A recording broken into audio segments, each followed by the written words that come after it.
We've been in regular contact with the Lucari, and they've recently unveiled a new starship designed for space exploration. They're eager to head out into the unknown, and they've asked us to give them a hand. Starfleet has decided to send you to assist them in their first voyage beyond their home system. This is an exciting time for the Lucari. Watch over them and help them to see the value of space exploration, and let them make discoveries and follow their sense of wonder. Just don't let them get in over their heads.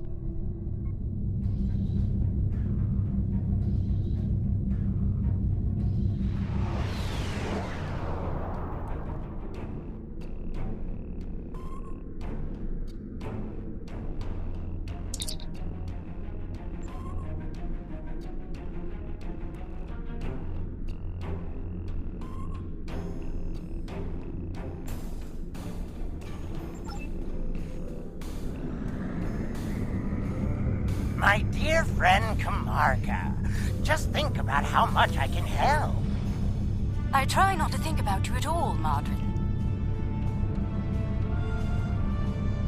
If not me, consider my wealth of useful contacts. I thought I'd seen the last of you. That is to say, we meet again.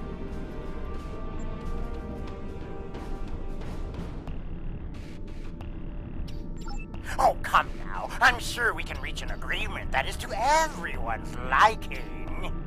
I'm prepared to offer you an exclusive, once-in-a-lifetime investment opportunity. Thank you. That insistent Ferengi has been trying to make new trade deals with us since he first visited our system. Oh, everything he tries to sell is either broken or worthless. Thank you. It's good to see you again, and under much better circumstances. You'll be happy to know that our star remains stable. We've not seen any Tholian ships since the incident, thankfully. The decision to explore was somewhat controversial, however. Many Lucari were resistant to the notion. We settled this moon long ago, after we were forced to leave our dying homeworld of Kentar. It was a difficult journey for us. Once we found our new home, no one was very excited about space travel. Still, the exploration initiative passed. Considering my experience, my people have chosen me to command the LSS Concordium. It was an honor I proudly accepted. Our ship is ready to go, and you are. While we have some catching up to do, we've engaged the best engineering minds of our world to modify this vessel. I'm quite proud. We've done a lot in a very short period of time. We've added some of your defensive technology to this ship, as well as some warp drive upgrades. The Concordium is now capable of sustaining a top speed of just over warp 4. Our collaboration with your engineers has been quite inspirational.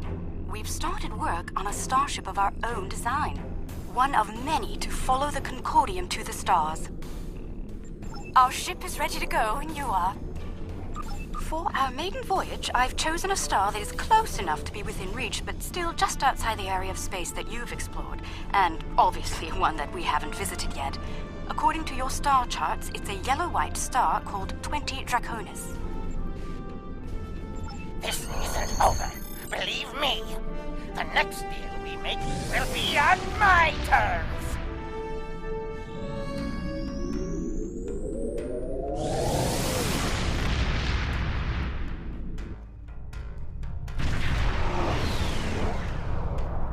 We've arrived on the outskirts of the system.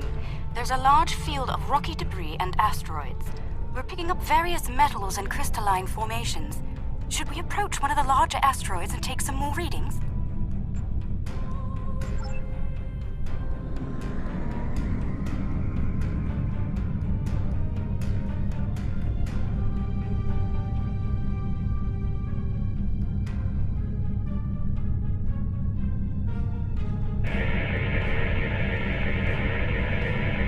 Readings coming in now. Large quantities of silicate, hematite, cadmium, iridium. Crystalline structures appear to be the result of deposits created under a heavy impact. Perhaps this asteroid was part of a larger one that broke up in a collision. Heading deeper into the field may yield more clues. Sensors are picking up some movement on the far side of the asteroid. Not simple orbiting debris either.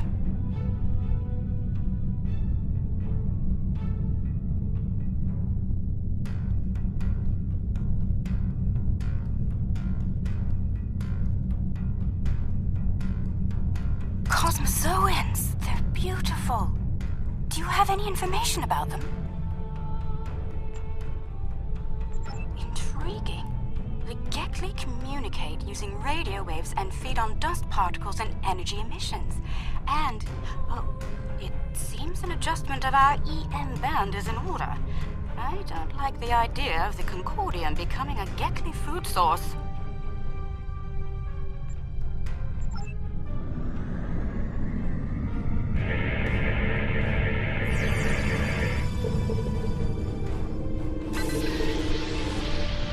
Adjusted our power systems.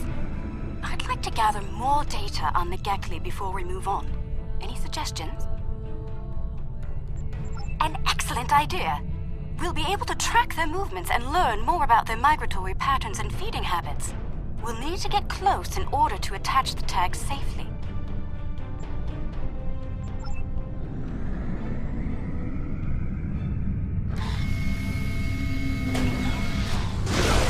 Data's coming in from the Gekli. I'd like to expand the number of tagged subjects to optimize data collection. Let's get close enough to slip in with a pod and join them in their swimming.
We're getting close-up readings from all of the creatures.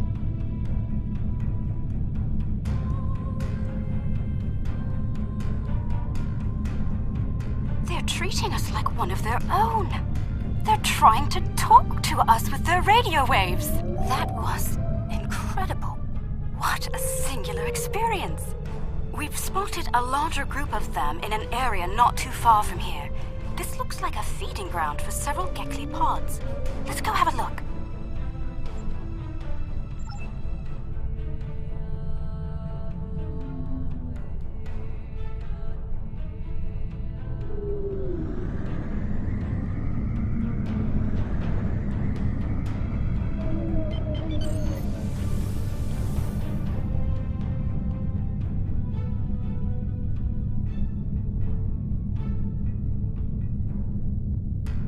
There are signs that several Gekli pods frequent this area. There's a lot of dust and particulate matter, but we can't see how the asteroids are getting broken down. I think there's something we're not seeing on the visible spectrum. Your ship has a stronger deflector than ours. Can you emit a particle wave? We could use that to illuminate things that might be happening in different spectra.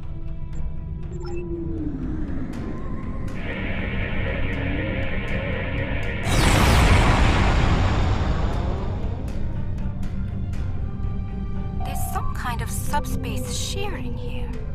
It's causing cosmic strings to snap off and break up the asteroids. That must be why the Gekli feed here. There's plenty of particulate matter for them to consume in the debris fields. I think we've collected some solid data here. We're ready to move on when you are.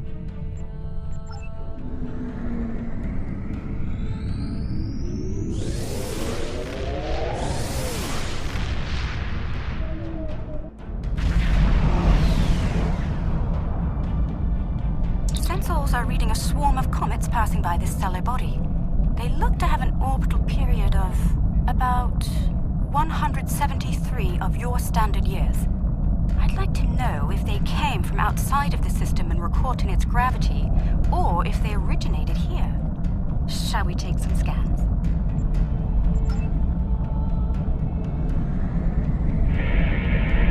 This comet is mostly ice and dust. There are indications that the cometary matter formed around a magnetic core. The other comets may be more interesting. Let's move to the other comets and study them closely.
Shows signs of magnetic radioactive matter.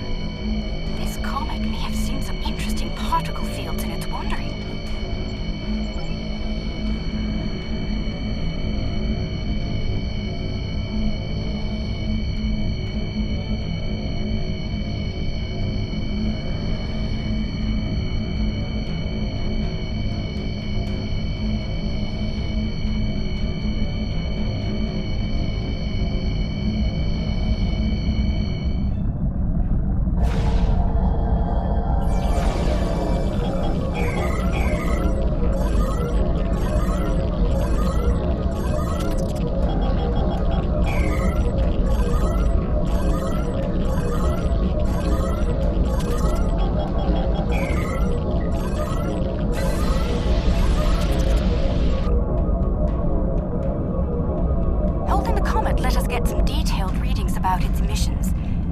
Structure of its silicate crystals, it's been in a pattern.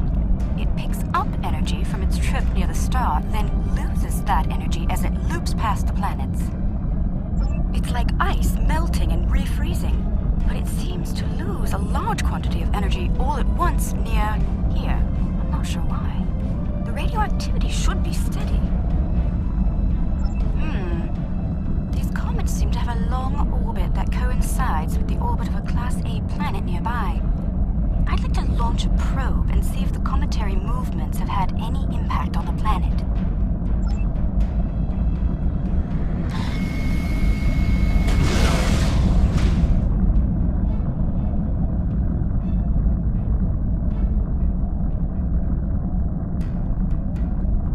Probe data received. The planet is radiating a considerable amount of heat for its size. Nothing our shields can't handle, but I don't see any expeditions to its surface happening anytime soon. Curious. I'm picking up several large, moving sources of energy. Sensors indicate they're a life form of some kind.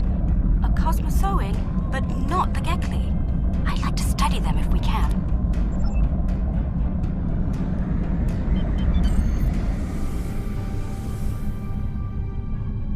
Planet is geothermal in nature. Its surface is partially molten.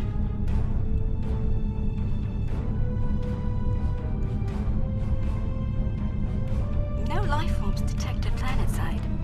Then again, it is rather warm down there.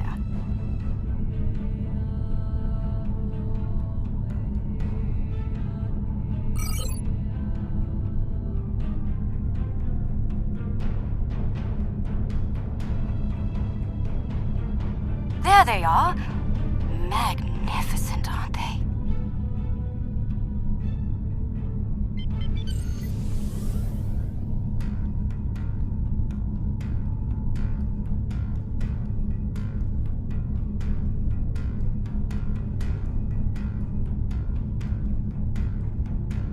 The creatures are luminescent ovoids? I'm not sure how to describe them. They remind me of an aquatic life form native to Lucari Prime. There are little ones huddling close to the planet's atmosphere. They must use the heat and the planet's electrical discharges to survive. Interesting. These life forms were encountered by the USS Enterprise D on Deneb 4, someplace called Farpoint Station. They haven't been seen anywhere else since. We shouldn't harm them or their young. Let's transmit a greeting, then be on our way.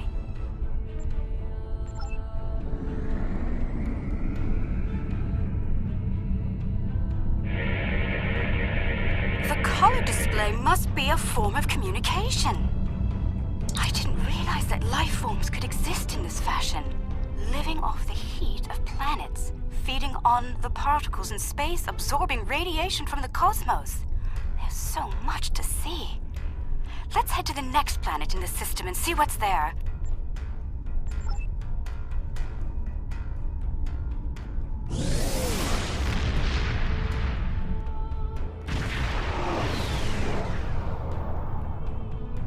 Are you seeing this? My sensors indicate this planet is completely devoid of any organic material.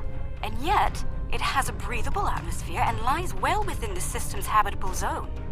Most curious. I'm picking up residual levels of radiation. Oh my.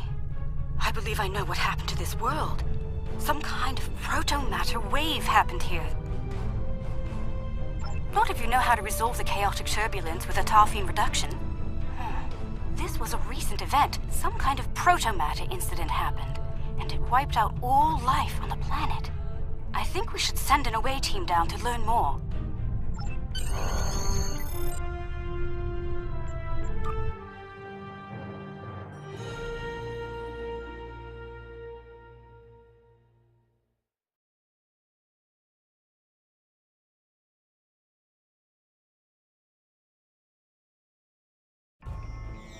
Oh, not sure I'll ever get used to transporters. Let's see.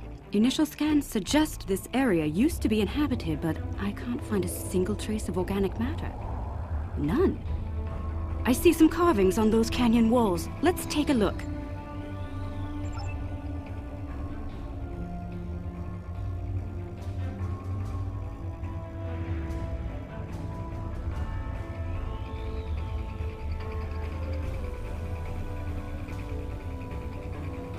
The walls of this canyon were worked by tools. I'm sure of it. Sentient life forms lived here until the proto-matter detonation. This pillar here, it seems to be a sign pointing to that canyon. Perhaps a pathway there leads to a settlement of some kind. I'm reading metallic objects there as well. Shall we take a look? Look, there's some kind of large structure further down the canyon. Look at the size of that plaza. These people must have had quite a developed culture. Let's take some readings up there. This looks like a town square or ceremonial center of some kind. I see some murals on the far side of the square over there by that arch. I'd like to examine them. They might tell us more about this place.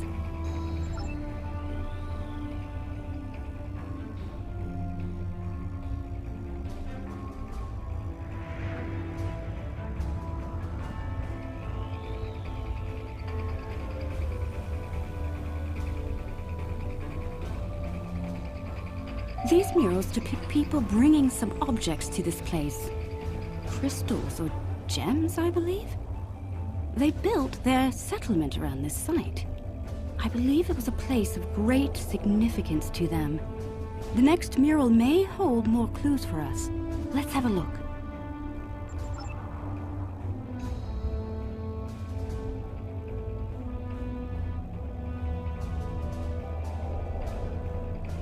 This mural depicts the construction of this large structure.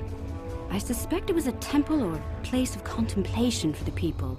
The crystals were revered by the locals, perhaps even worshipped by them. We'd better have a look at the next mural, don't you think?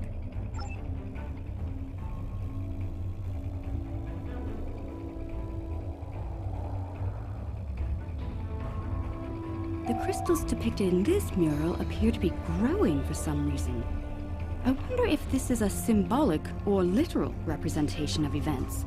Perhaps the structure needed to be modified to hold the volume of crystals they collected over the years. Quite the enigma we found here. I suspect there's more to be found inside. Getting there will be a challenge, however. According to my scans, these pillars are connected to some kind of massive mechanical structure. Probably the peak of technology for these people. I believe it's some kind of opening mechanism for the structure's door. We could probably force it open, but that could damage the structure, and too much force could even collapse it entirely. I suggest we create a holographic forensic reconstruction. Yes, it would be based on analysis of things like footprints, wear patterns, and local construction. We can learn what people did here, how they went about their lives, and how they made the device work. We'd be watching a replay of history, roughly speaking. Let's start by gathering information from relics and leftover traces of the people who once lived here.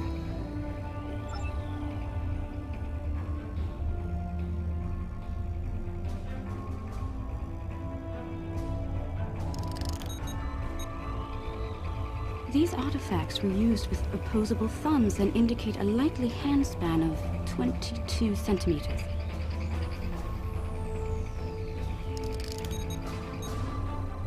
Based on these footprints, these people had a stride that places them at about 1.6 meters on average. The wear patterns here show us that people leaned against here frequently. This was a meeting and gathering area. Strange. These relics should be covered with dust and sand, worn away by time and wind. But they're all uncovered. No organic matter left, and everything left behind in its place. Frozen in time, like... Yes, the evidence seems clear. The proto-matter detonation happened only weeks, perhaps even days ago. We're going to need to make an accurate simulation to continue our studies here. I suggest using modified pattern enhancers to do this.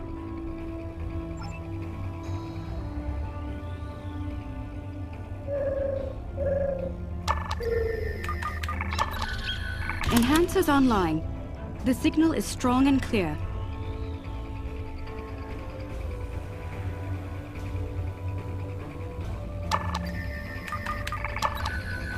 Two down, two to go.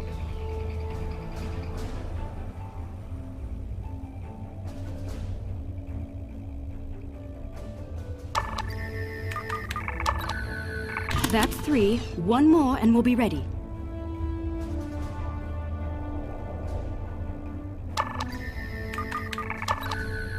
That's the last one. All enhancers online and standing by. All right. The enhancers should give us a pretty good image range. Your tricorder can then act as the center of the network control for the enhancers. I can tie in my data to your tricorder whenever you're ready.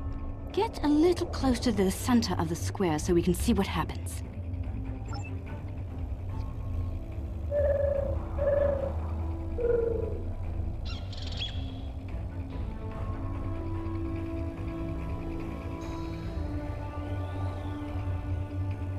Note that the alien is using the pillars in a specific order.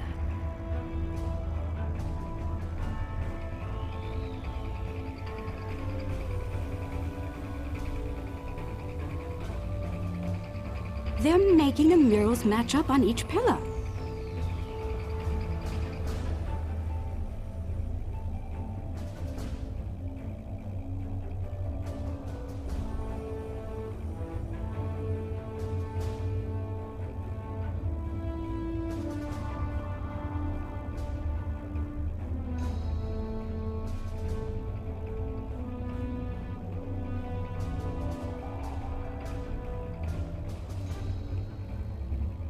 Looks like some kind of functionary, priest or bureaucrat, I think, would unlock the door by turning the murals on the pillars.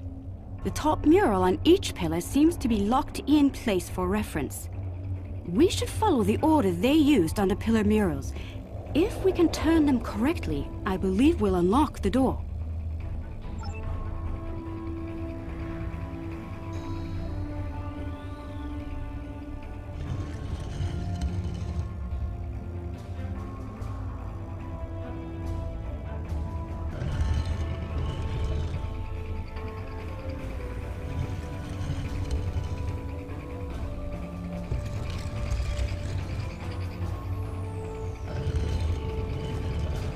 You hear that? That's the first pillar set in place.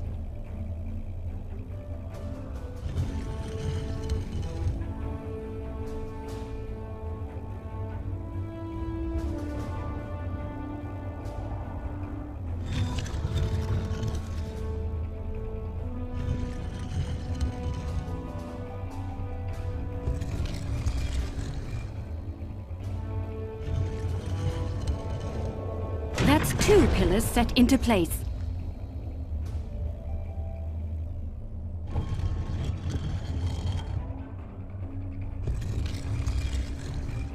Three pillars are locked in now.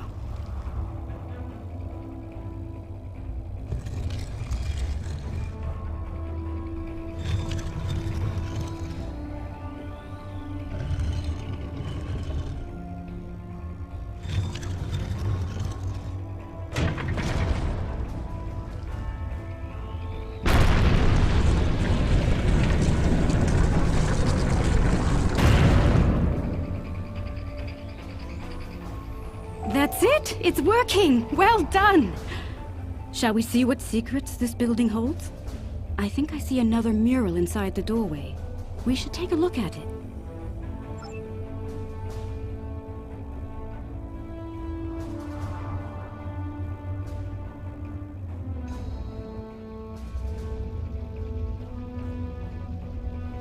Isn't that the symbol of your Starfleet?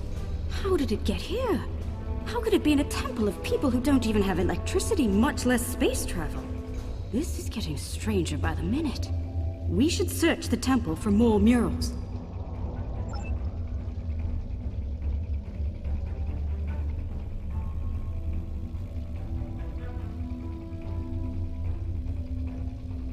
Those people in the picture, they don't look like the others.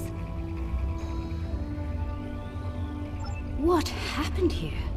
If Starfleet officers contacted this civilization in the past, why wouldn't you have a record of it? We should head deeper into the temple and continue our search. I think the panel on the wall here can be pushed to open something. Those inner doors across from the panel are opening.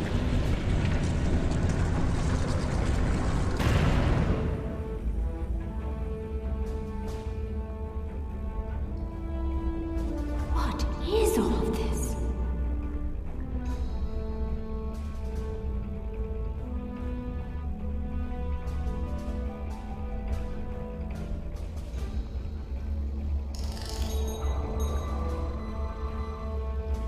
According to my tricorder, we've reached ground zero.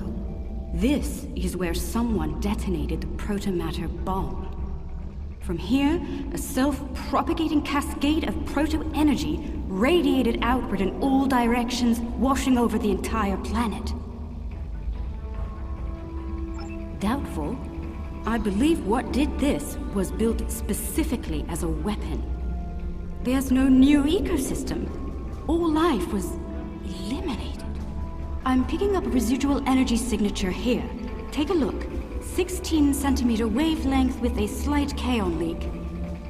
I've seen this before. It's a byproduct of Zenkethi technology.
You're trespassing. I'm claiming this station as salvage, along with everything in it.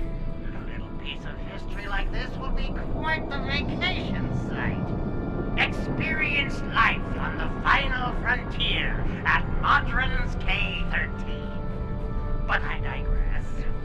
Unless you're here to discuss leasing opportunities, I suggest you beam off my station. Careful. This old beauty needs some serious repairs. It'd be a shame if something happened to you, or the active stasis pods my men found on board.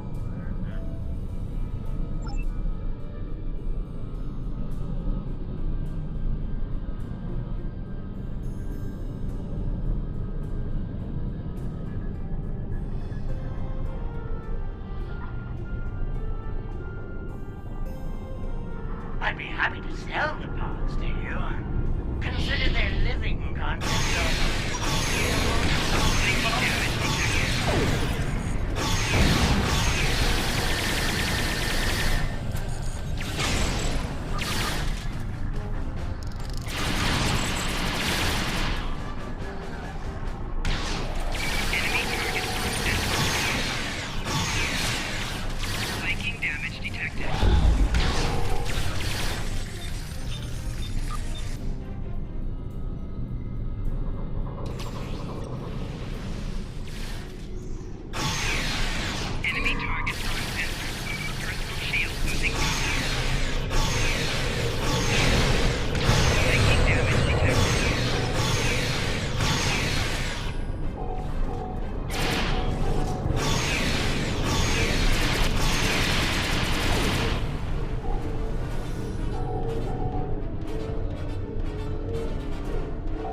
Engineer's log, March 18th, 1570. Had a discussion this morning with security about our Klingon prisoners at Brig. We can't just leave them locked up, or execute them, or exile them on the planet below. Setting them free isn't a popular notion either. We're still looking for options, but I think the stasis pods we have in medical will come in handy real soon.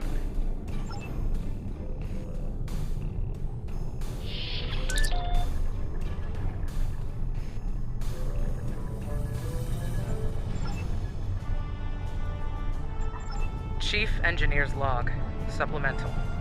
By my account, we've been hurled back in time to the 16th century. To make matters worse, we're a very long way from the den of the system. None of our shuttles are warp capable, and even if we could get to Earth, we'd be in the wrong time. In short, we're stuck. There's nothing to do now but wait and try to conjure up a way to get back to the right time.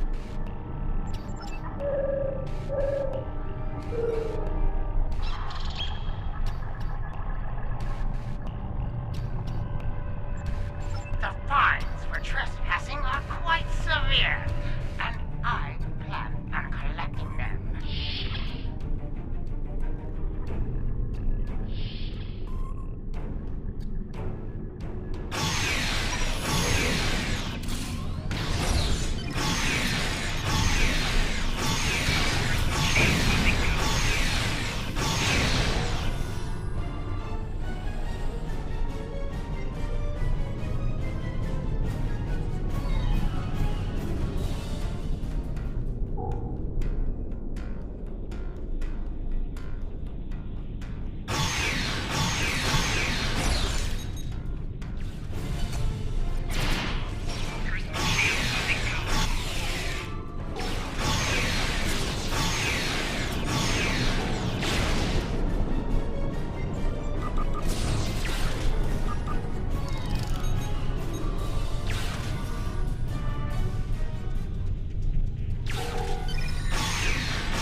Engineer's Log, April 17th, 1570. Today we visited the planet we're calling Draconis 3 to collect supplies.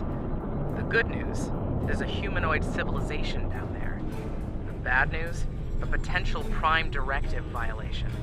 Our landing party was seen beaming in by some of the locals. We're hoping that doesn't impact their culture in any way. One thing's for sure, they can't help us go home. Their tech level is Bronze Age at best.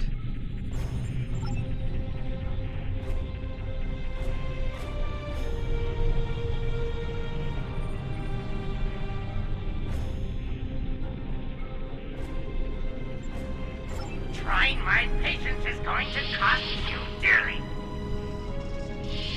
Chief Engineer's Log, August 6th, 1570. The Warp Booster Sled project is officially a bust. When we tried to spin up the coils, we couldn't get a stable warp field. Yashvi and Arlington managed to shut it down and stop a breach, but the shuttle's impulse drive is shot. I hate giving up, but we just don't have the parts we need to make it work.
Chief Engineer's Log, July 26th, 1571. Most of us went into stasis this morning. There weren't enough pods for everyone. 3 of us had to stay awake. We drew lots, and Tavon, Sheridan, and I were the lucky winners. Since we're out of options, we've decided to go native and live out our lives under Draconis 3. Hopefully, one day our records will be found, and the people of Station K-13 will be remembered.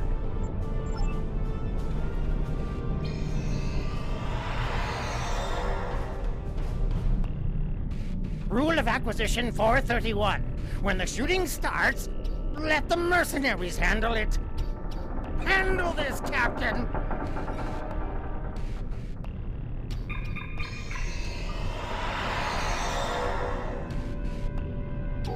The crime is trespassing. The sentence is death. Enemy targets on sensors.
Engineer's log, July 9th, 1571. It's decided.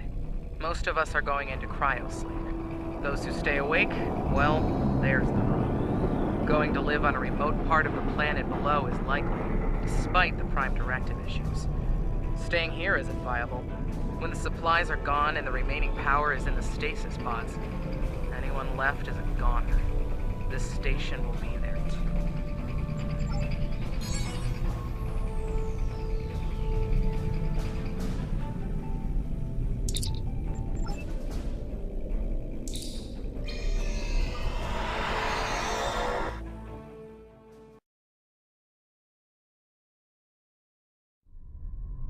I see you took out the Nausicaans on my station.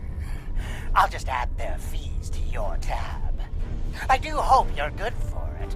Otherwise, I might have to take possession of that pretty ship of yours. Come to think of it, I'll be taking your ship anyway. Whether you're alive or not when I do is up to you.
greedy and treacherous, but I never thought he was willing to kill to get what he wants.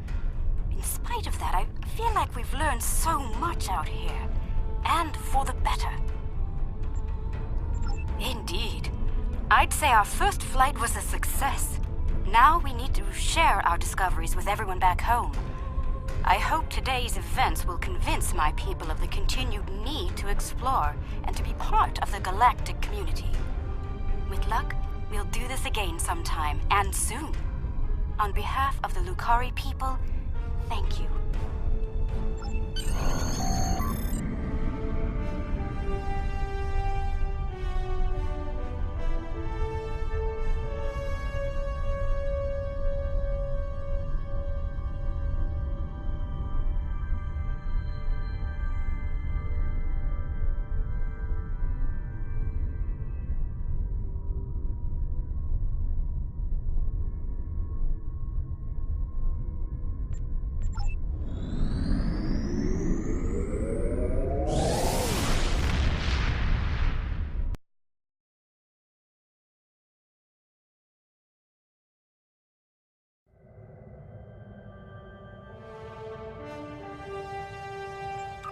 I'm happy to hear the Lucari handled their first experience with space exploration well.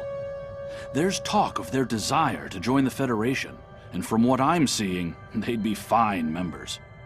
The mystery of Station K-13 has been solved, although the past violation of the Prime Directive by some of its personnel is a concern. Hopefully the crew preserved in stasis pods will be able to shed a little more light on that situation.